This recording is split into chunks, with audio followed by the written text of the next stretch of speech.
Pretty much the same thing that we did, starting with the lash line, and I'm gonna try to kind of push the product to the center so you can see the difference it creates. So the way to flick it is to see.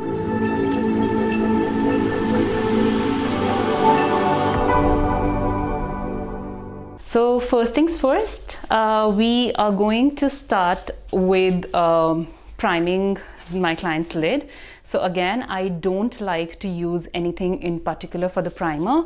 What I'm going to use is this concealer, this LA Girl Pro Conceal, and I'm using the shade Natural.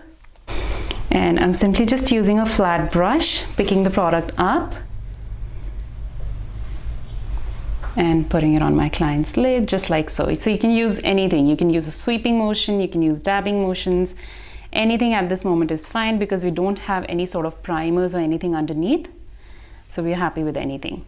However, with this color, which I just used, it does feel slightly dark. So I would actually want to use a little bit of a lighter color. So I'm gonna use this one. This is again by LA Girl. It's a Pro Conceal. It's called, the shade name is Porcelain. My style of makeup, when I do it, I don't particularly use a very, very light color for priming the eyelids. But for the look that we're doing today, I want something which is closer to her skin, but at least one shade lighter. You want to make sure that you spread the product evenly and not take huge amounts of product to start with. This is by Real Techniques. And I'm simply just using the lightest motions. You don't want to press it too hard.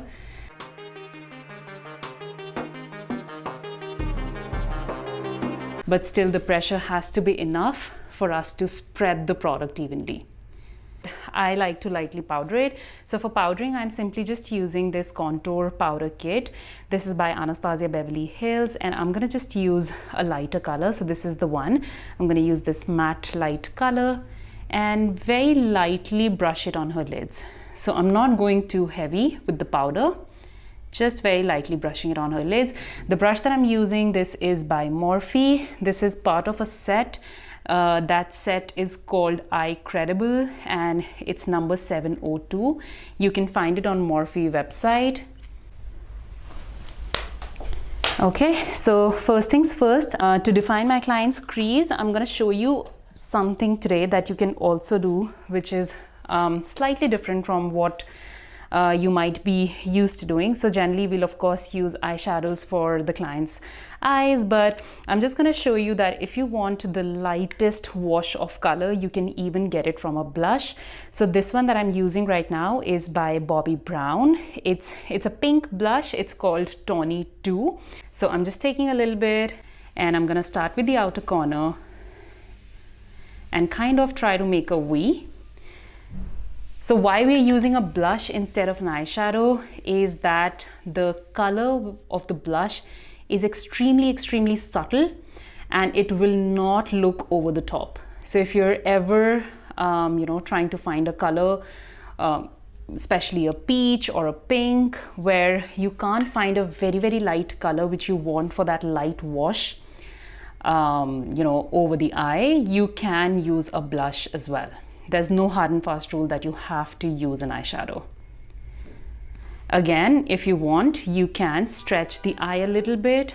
That'll kind of stretch this particular skin on the eyelid and make it easier for you to do these swirling motions, the ones that I'm doing. You can also use a windshield motion, so whatever you feel comfortable with, you can do that. The brush that I'm using for this is PAC 204. That's how it looks like. And as you can see, I am doing at least 2 to 3 layers of this particular product just to get that wash of color. So you might not get such a light color in any of the eyeshadow palettes that you have. There is this particular color in Huda Beauty Rose Gold palette, I believe, but I'm not 100% sure. So I like to use my blush and it gives me that perfect wash of very light color that I want. I'm gonna do the same thing on the other side. Okay, so next I'm gonna use the called Extreme Eyes Longwear Kohl. This is by Chambor, and I'm using the shade Royal Blue, and I'm gonna start with her eyes, just very close to her lash line. That's what I'm gonna start lining. So again, you don't have to be careful because this color is actually going to go all over the lid. So you can kind of be a little messy here if you want and bring it up. You can see how I'm using different sort of motions. Earlier I was going like this, now I'm going vertically. You don't want to bring this color too close to the inner corner. So that is one thing you have to be extremely careful about. And rest you can just simply put this right here. Now, how do you know where to stop? Is where you put your first color to define the crease. That's where you want to stop. Probably a little before that. And once you've done that, you want to use a smaller brush. So I'm going to use this. This one's called Morphe M506. And try to kind of blend this line out. We don't want any sharp lines or any edges that we can see. So once we are coming to the outer corner, could you look that way, please? Perfect. We want to make sure that we kind of do a little bit of a flick motion for this eye look. Not too much because we'll be doing all this with the powder product. So you don't want to do too much with your cream one. And pretty much the same thing that we did, starting with the lash line. All right, so that's how it looks with just the cream shadow. Now what I'm gonna do is I'm gonna try and set this cream eyeshadow. The one that I'm gonna use today is this palette from Morphe. This is, the palette name is, the number is 35M. And I'm going to use this particular color. You can also use something which goes more with the attire.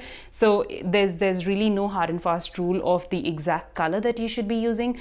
But I'm just using this one very lightly. Look, that's all I want to pick up.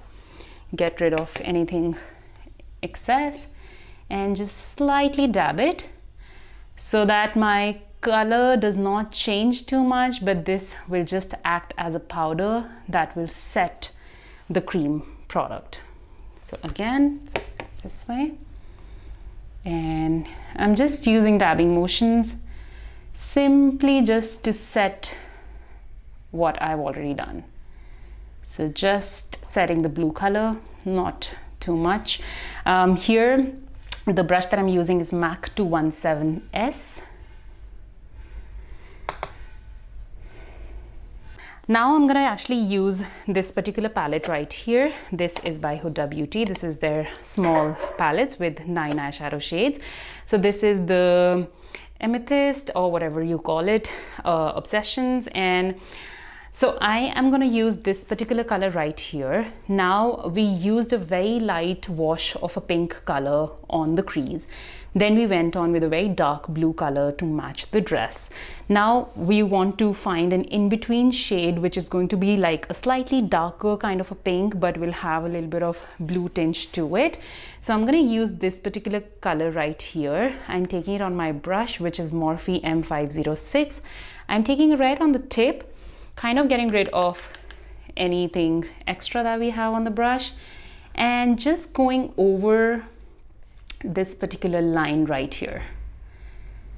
So wherever we ended the color, that's where we want to deposit this particular color, but we don't want to take it higher.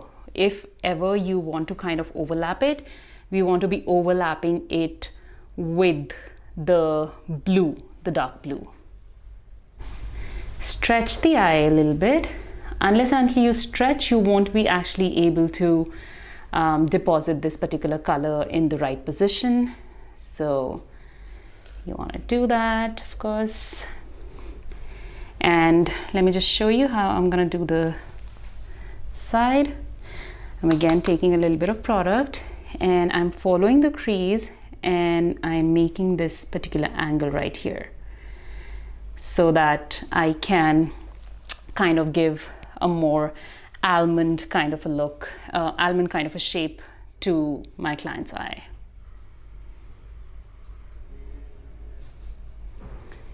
All right, looking back, perfect.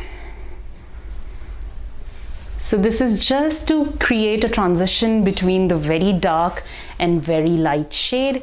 You can see that this side looks more smoother when she looks down, and you know, there's no sharp line between a very light and a dark color. So this one will always look slightly better.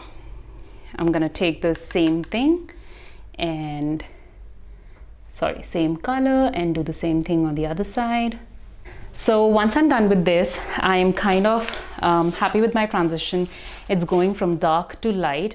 However, I do feel that the first wash of color that we used has kind of been hidden. So I'm gonna again go back to the blush that I was previously using, go back to my brush, which is back 204, and try to do very little just to bring back that wash of color.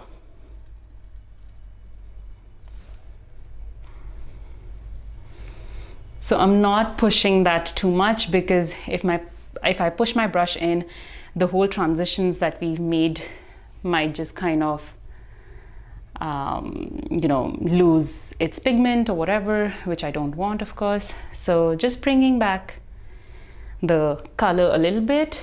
So I still feel that the blue has to go slightly above. So I'm gonna go back to the Morphe palette that I was using, and I'm gonna use this particular purplish blue and take it slightly above.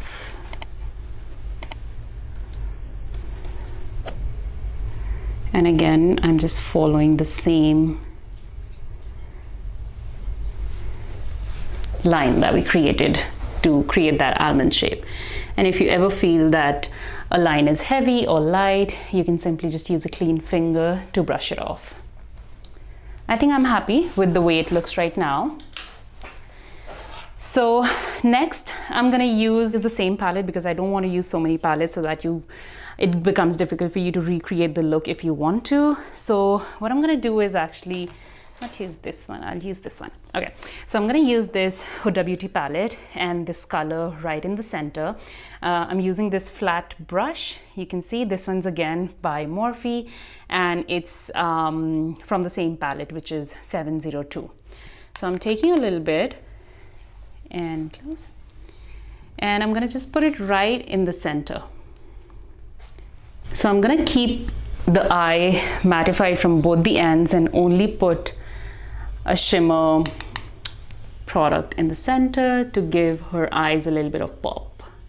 So you can see I'm actually doing a lot of layers of the same product, but I'm not using too much at once,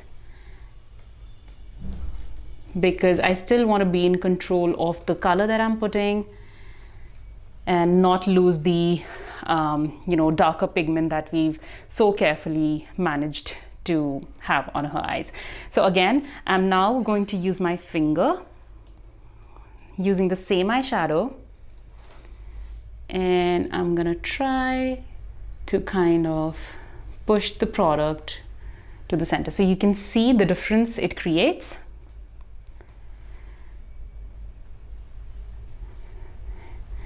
Shimmer product will always give you a better payoff if you use your finger instead of using a brush, always.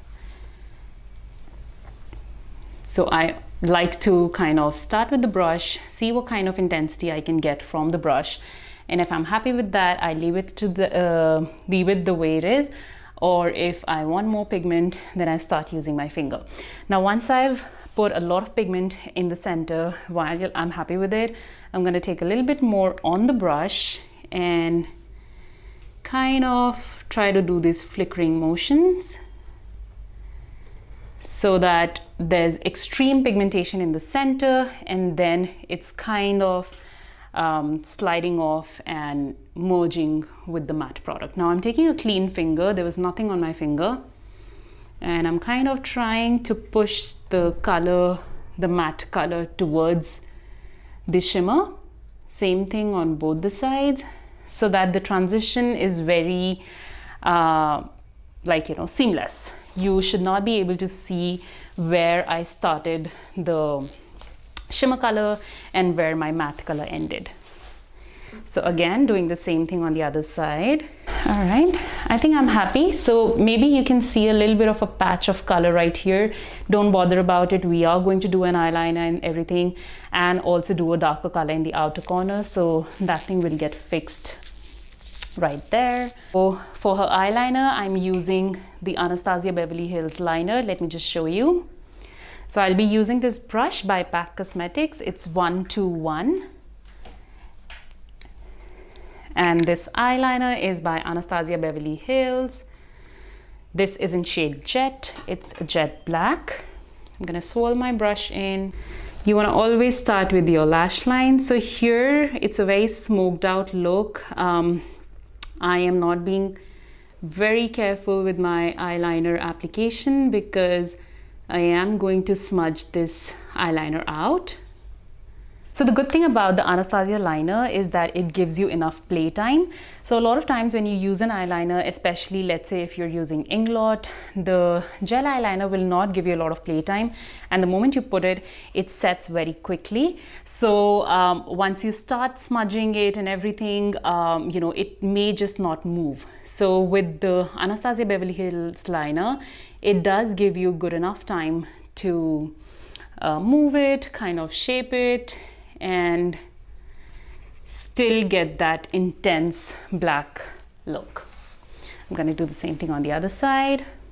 So the way to flick it is to see where her under eye direction is. So the bottom waterline, you want to follow that line. So just like so. Once you know which line to follow, you can ask your client to look down. That way it stretches the eye in the right direction, so you can kind of make that flick. Okay, so next what I want to do is that I want to create a little bit of definition on the outer corner of her eye. At the moment you can see that there are a few gaps that you see on the outer corner, so we don't want to see them. In order to kind of cover them, we want to use a dark color, which I am going to use a black. So I'm going to use the same palette by Morphe, and I'm going to use the black right here, using the same pointy brush, again by Morphe, set 702. And I'm gonna just kind of do this outer V. So we've not used black in this look at all, but just to kind of cover this particular outer part, we're using a black. You want to be careful, you don't want to use too much. And with just like, I just took the color once, I'm not taking the color again and again. Once should be enough, and I'm just kind of trying to fill that outer V.